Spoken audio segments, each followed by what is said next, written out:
Salam aleihim, assalamualaikum, Om Swastiastu, Namo Buddhaya, salam kebajikan, selamat pagi. Terima kasih kepada Bapak Ibu sekalian yang telah menyediakan waktunya untuk hadir dalam pertemuan kita hari ini dalam acara diskusi grup terfokus pengkajian kapasitas dan konsep operasi logistik untuk hub regional Sulawesi. Diharapkan pesertanya sebenarnya adalah kita yang dari pusat, Bapak Ibu sekalian, dan juga teman-teman yang dari Sulawesi. Karena situasi kita baru hadir beberapa orang, tidak mengapa, kita akan lanjut saja sambil nanti yang lain menyusul. Baik, agenda acaranya sebenarnya singkat saja Bapak Ibu ada dua. Pertama, verifikasi tentang infrastruktur logistik yang ada di Sulawesi, bisa melalui data Bapak Ibu sekalian, dan juga nanti kita akan bergerak sedikit tentang ke rencana konsep operasi. Tapi sebelumnya saya ingin menampilkan apa yang saya terima dari kuesioner yang pernah saya bagikan kepada teman-teman yang ada di Sulawesi. Dari 6 provinsi itu ada 20 responden. Mungkin ini akan saya sampaikan dulu sambil nanti kita melihat dapat soal yang lain.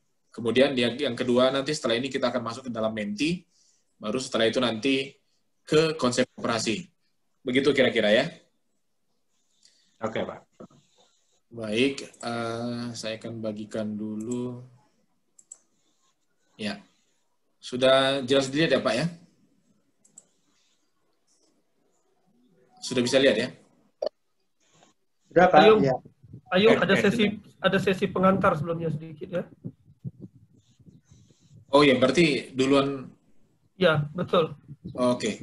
Aku tampilkan aja dulu slide-ku secara Ya, langsung San, kalau gitu tidak giliran terlalu lama. Ya. Oke, Ya, baik. silakan Iksan.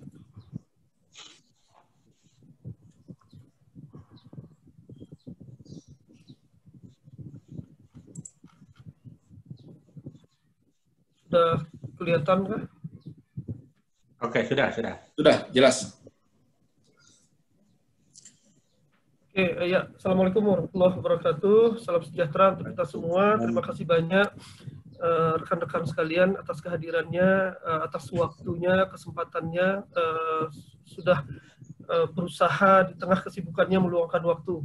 Saya coba bawakan secara singkat hari ini kami ingin mendengar sebenarnya dari rekan-rekan semua yang hadir di sini tentang satu inisiatif besar yang sedang disusun oleh BNPB dengan bekerja sama dengan kami WFP di dalam pembangunan hub regional logistik terpadu di regional Sulawesi. Perkenalkan, saya Iksanuddin, Iksan, bekerja di Badan Pangan PBB. Badan Pangan PBB kenapa ngurusin rantai pasok?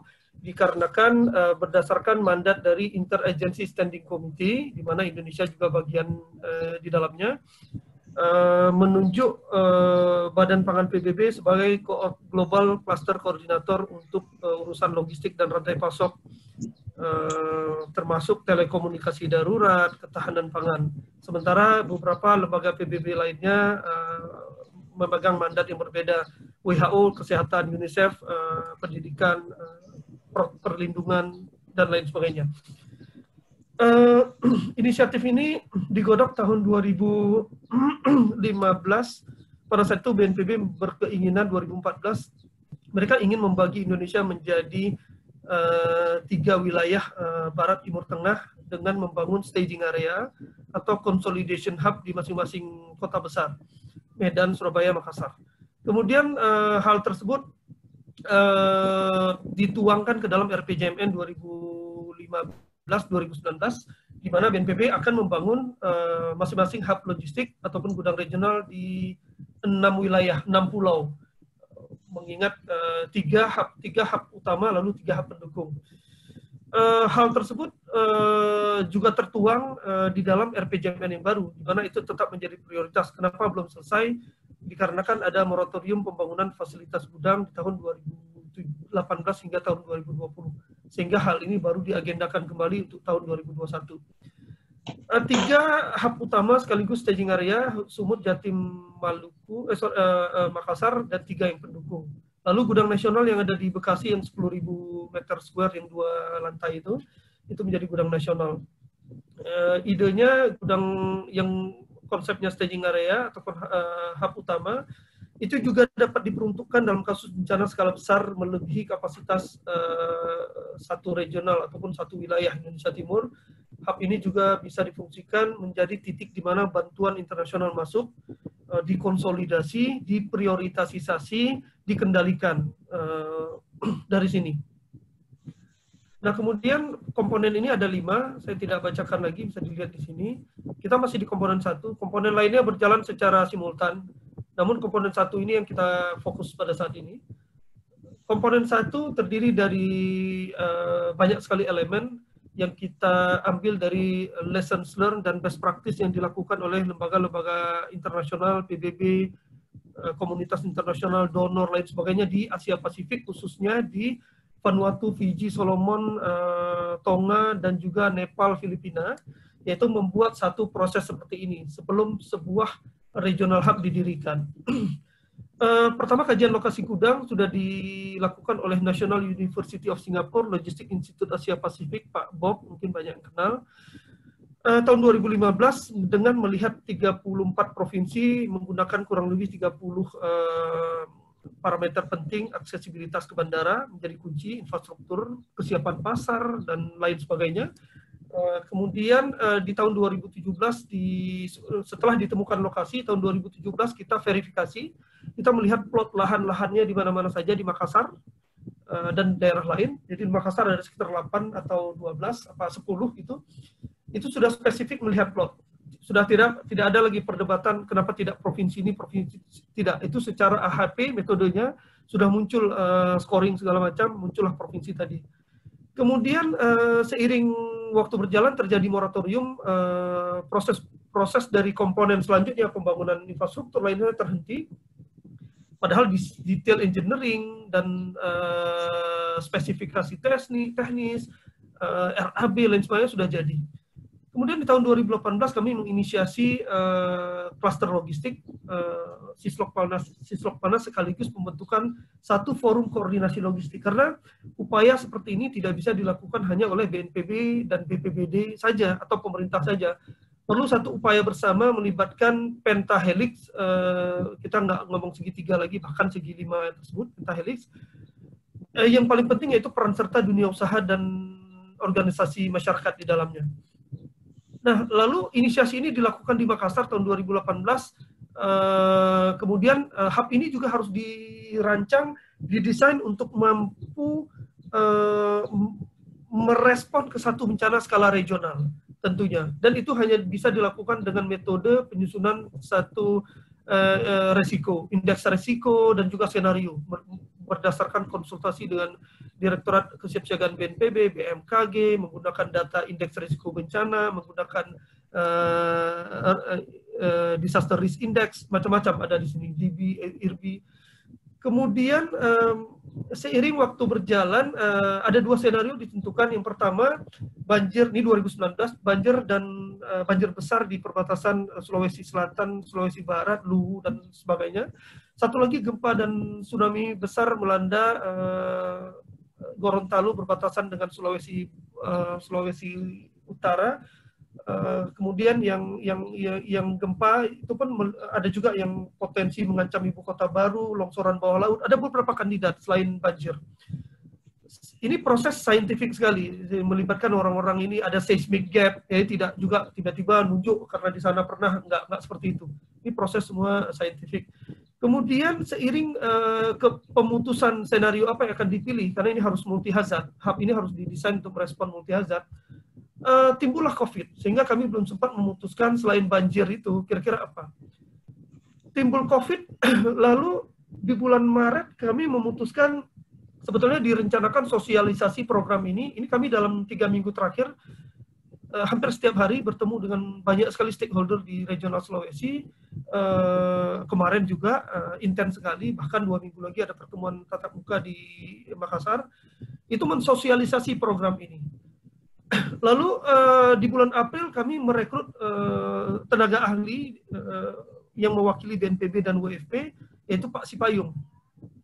Beliau menjadi perpanjangan tangan kami yang semestinya ditempatkan di sana, di Makassar, keliling se Sulawesi, namun tidak dikarenakan seperti saya sebutkan tadi, PSBB, aturan internal PBB, lain sebagainya, membuat hal ini tidak bisa dilakukan. Sehingga proses yang merah-merah ini dilakukan secara online semuanya.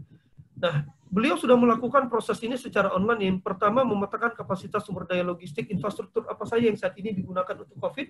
Kami mengubah senario ya. Di sini kami menyepakati, dikarenakan dinamika COVID yang begitu kencang, akhirnya kita mengubah senario yang tadi itu, kita kesampingkan, kita mengangkat COVID supaya lebih realistis dengan kondisi yang saat ini. Terlebih kalau kita melihat dari sisi produksi dan distribusi vaksin dalam waktu yang tidak terlalu lama sebetulnya dari sekarang. Lalu proses ini dilakukan secara online, melihat kapasitas apa yang digunakan, kapasitas apa yang infrastruktur apa yang ada di Sulawesi tapi selama ini tidak digunakan mungkin. Kemudian infrastruktur mana saja yang sangat penting tapi terlewatkan, misalnya hub transit, titik transit di mana mungkin barang itu tidak langsung digeser dari darat ke mana gitu. Apakah ditransit dulu di Mamuju sebelum menuju ke Sulawesi Tengah, atau bagaimana kalau menuju ke Kendari. Nah, ini hal-hal semacam ini. Lalu disusun satu konsep operasi ini berbicara bagaimana barang itu digeser dari bandara, kalau untuk barang bantuan nasional maupun barang importasi, ditransit kemana, siapa yang melakukannya, private sector mana, di cold storage mana dia disimpan. Jika memang mengandalkan pusat krisis kesehatan yang ada di Sulawesi Utara dan Sulawesi Selatan, apakah cukup kapasitasnya untuk mengcover dalam kasus terjadi surge lonjakan yang cukup tinggi. Kalau sekarang mungkin sangat oke untuk bisa dihandle. Nah, bagaimana kapasitas lainnya dari private sector untuk membackup, untuk mendukung? Kita melihat bagaimana ini digeser barang melalui berbagai moda tentunya. Yang paling utama dalam hal ini darat dan udara. Mengingat laut konektivitasnya itu so far hanya antara Makassar dan Sulawesi Tenggara. Sementara yang lainnya lebih banyak mengandalkan udara dan darat. Kalau kita ngomong vaksin, kemungkinan besar dioperasikan transfer melalui udara.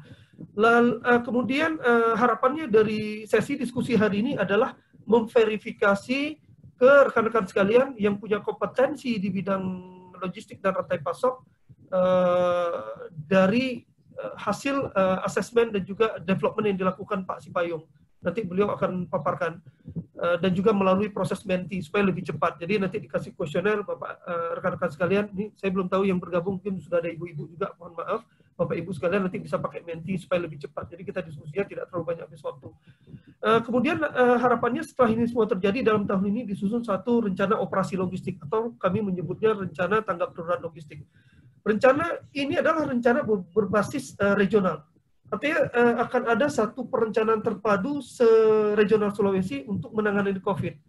Pemanfaatan entry point, hub, intermediate hub, emergency storage di mana cold chain, yang mana ini cold storage yang mana digunakan, siapa yang terlibat aktornya. Nah, ini semua akan disusun di dalam ini.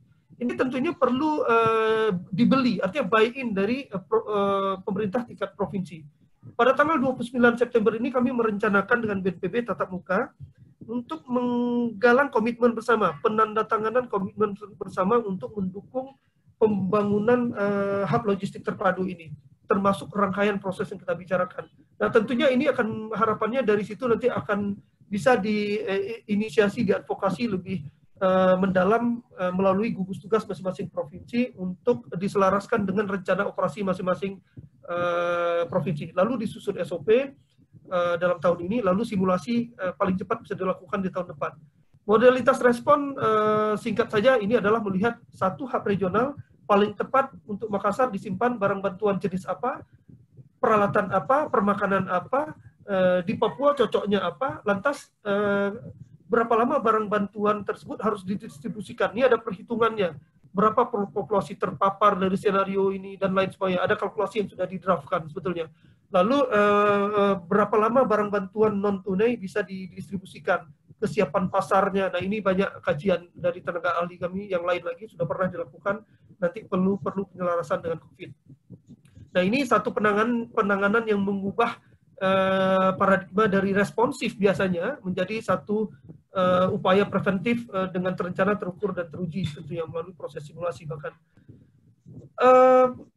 Hari ini kita 3 poin penting yang menjadi landasan kita diskusi hari ini. Yang pertama, ini adalah bagian dari pemodelan program Sislok-Palnas tadi atau Sistem Logistik Peralatan Nasional atau pembangunan hub regional Makassar, yaitu komponen perencanaan strategis logistik di mana kita akan membangun sistem tanggap darurat terpadu dan terkoordinir. Kemudian menghadapi dampak pandemi COVID-19 yang terus-menerus sehingga memerlukan satu strategi operasi logistik bersama yang efektif, efisien. Yang ketiga, mengantisipasi produksi dan distribusi massal kandidat vaksin di tahun 2021 sehingga memerlukan strategi dalam pengelolaan alur hulu dan hilirnya. Ini saya skip saja, kita sudah sama-sama tahu, ini juga datanya sudah agak lumayan lama. Sulawesi Utara dan Sulawesi Selatan menempati, kalau saya tidak salah, 10 besar dengan kasus tertinggi nasional saat ini. Desain gambaran konsep operasinya nanti kurang lebih seperti ini, namun nanti melalui proses verifikasi. Ada 3 sumber barang, ada yang importasi ataupun bantuan internasional, ada dari manufaktur regional atau dari Surabaya, dari macam-macam, dari Makassar, ada barang bantuan nasional, barang yang didistribusi nasional. Bisa masuk dari darat, dari laut, menuju hub regional. Nah, hub regional di Sulawesi saat ini yang sudah disepakati dengan BNPB dikarenakan ada moratorium, yaitu hub regional PMI, namun MOU-nya masih disusun. Sehingga untuk saat ini belum bisa digunakan, namun di tahun depan harapannya sudah bisa digunakan. Kita juga mempertimbangkan penggunaan 2 pusat krisis Kementerian Kesehatan. Ini vertikal ya, bukan tunduk di Pemda, tapi di bawah Kemenkes pusat krisis. Mereka juga punya cold storage di sana. Namun ini bagaimana nanti pemanfaatannya, mudah-mudahan perwakilan dari Puskris juga sudah hadir. Lalu barang-barang ini bisa didistribusi secara merata ke berbagai wilayah dengan khususnya moda darat, kecuali darat khususnya. Mungkin ada juga nanti yang dari udara langsung bisa menuju ke provinsi-provinsi yang dimaksud, seperti Palu misalnya. Sangat mungkin itu dari Jakarta langsung ke Palu, mengingat aksesibilitas dari Makassar maupun dari Manado sangat jauh. Nah, kurang lebih seperti itu. Nah, ini titik-titik di mana pengungsi berada. Nanti Pak Sipayung akan menjelaskan sesi ini. Kemudian, nah, ini hal-hal yang menjadi pertimbangan di dalam diskusi kita nanti, tapi nanti sudah kami frame pertanyaannya ke dalam menti.com, sehingga kita tidak diskusi lepas lagi yang membutuhkan sangat banyak waktu. Di sesi kedua nanti kita akan diskusi tentang koridor rantai pasok. Nah, ini juga ini nanti akan diskusinya mungkin akan secara lepas, mungkin butuh masukan dari rekan-rekan Bapak Ibu sekalian. Bagaimana selama ini barang masuk ke Makassar? Dari mana titik masuknya, transit di mana, kemudian perlu nggak staging area jika perlu, atau area konsolidasi, barang itu digeser lagi ke hub-hub yang sudah ditentukan, gudang BGR, gudang Bulog, gudang BPBD, gudang Dinsos, dan lain sebagainya. Kemudian jalur yang dipilih, apakah distribusinya itu antar moda, kemudian rute mana yang ditentukan, ada nggak gudang-gudang transit? Tentunya ada gudang Dinkes, Dinsos, BPBD, PMI yang ada di masing-masing provinsi. Lalu titik pendistribusian akhir itu adalah Vaskes atau rumah sakit. Nah, hub transit idealnya berada di antara 2 pusat logistik. Nah, ini nanti hal yang menjadi pembicaraan. Ini sesi ini tidak menjadi fokus utama karena dikarenakan waktu juga nanti akan menjadi bagian dari kita diskusi. Sebenarnya kita juga sudah bisa menjawab sih, kalau kita tanya operasi logistik saat ini bisa saja di BPBD penanggung jawabnya di satu provinsi, bisa juga Kemensos. Nah, kalau di bandara bisa Angkasa Pura, bisa TNI dan lain sebagainya. Oke, Ayung, mungkin dari saya itu saja. Rekan-rekan sekalian, mungkin ada yang mau bertanya sebelum balik ke sesi Pak Ayung. Terima kasih banyak.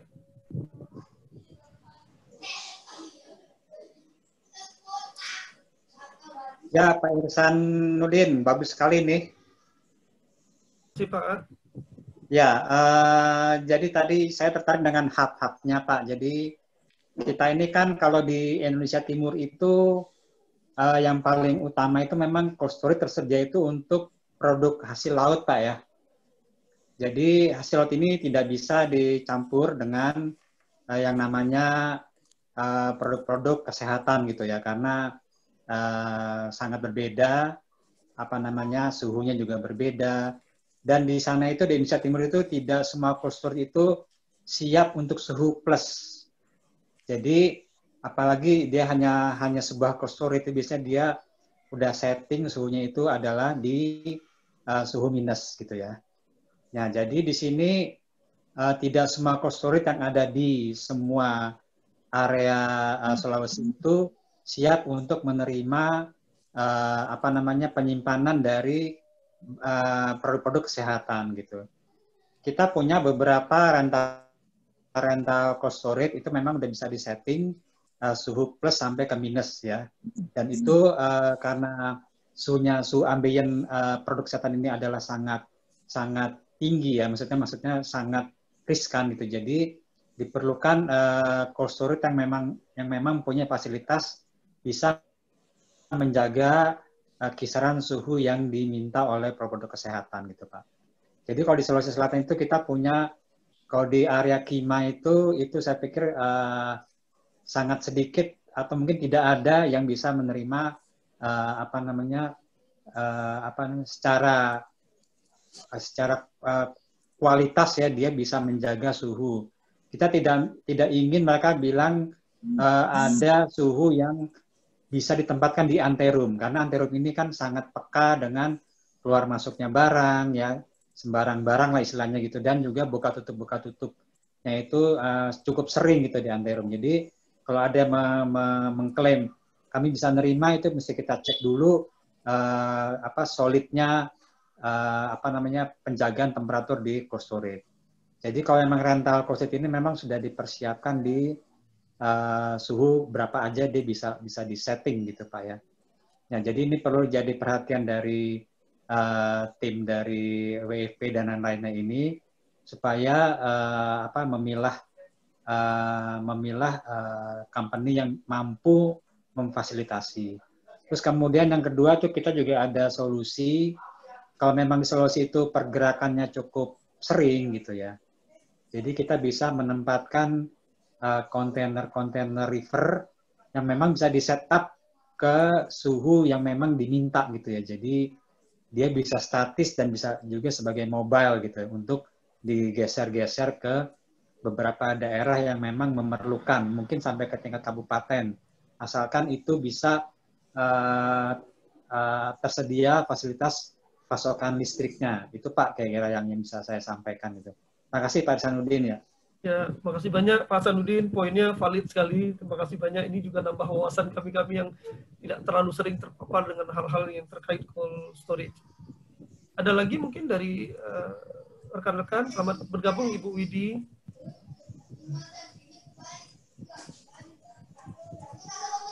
Selamat siang semuanya. Selamat siang. Oh ya, di Makassar. Di Makassar sudah. Oh, di Makassar ya Bu ya? Di Manado. Oh, di Manado ya. Itu sudah mau siang Bu. Ya betul memang. Ya. Mohon maaf saya kurang tidak mengikuti dari pertama Pak. Ya. Cuman saya lihat yang di sebagian yang terakhir. Ini jadinya ada kerjasama atau tidak dengan Dinas Kesehatan terkait di provinsi? Kerjasama sekarang, terima kasih banyak Ibu Widi pertanyaannya. Kerjasama sekarang ini sebetulnya kan sudah terpayungi dari keberadaan gugus tugas di nasional dan juga di provinsi Ibu. Jadi artinya sebetulnya seluruh kementerian yang duduk di dalam gugus tugas plus plus juga OPD atau dinas-dinas yang ada di daerah secara otomatis berada di dalam gugus tugas tingkat provinsi. Nah tentunya mereka sudah menjadi ujung tombak di dalam penanganan COVID secara otomatis. Tapi kalau mungkin kalau kalau Ibu mungkin ingin menanyakan apakah selamat bergabung Pak Hari dari Asperindo Pusat. Tapi kalau Ibu misalnya menanyakan apakah sudah ada pelibatan private sector di dalam upaya penanganan COVID ini yang kami pahami belum secara sistematis, Ibu. Masih sangat transaksional, misalnya 1 atau 2 institusi dari pemerintah itu menghubungi 1-2, itu ada seperti itu. Tapi kalau secara kolektif seperti ini, sepemahaman saya belum ada. Namun kalau memang bisnis to bisnis sangat banyak sekali sih, banyak. Tergantung kebutuhan. Ya. Iya Pak, itu saja sih yang ya. mau saya tanyakan. Ibu, jadi ini Ibu Widi dari mana, Ibu? Bisnis ya. Ibu Widi dari mana? Dari mana ada Pak? Maksudnya dari instansinya? Instansinya saya restoran sebenarnya. Mungkin Pak I want you now to spend time answering these few questions from our panelists. Okay. Ya Pak. Iya Pak Hasanuddin. Pak Ihsan, selamat pagi. Ya, selamat pagi Pak Hari, selamat bergabung. Oh baik Ibu, Ibu dari restoran ya, mungkin Ibu terlibat di cold chain ya? Iya betul Bu. Iya Pak ya. Oh iya. Kebetulan saya juga apoteker dan mengajar di Fakultas Kedokteran di Manado. Oh begitu, iya baik Ibu. Iya. Jadi ya paling enggak mungkin agak sedikit paham mengenai penyimpanan vaksin. Cuman untuk distribusinya yang biasanya kalau kita kan tinggal tahu terimanya di sini. Iya. Baik Ibu, terima kasih banyak Ibu. Terima kasih.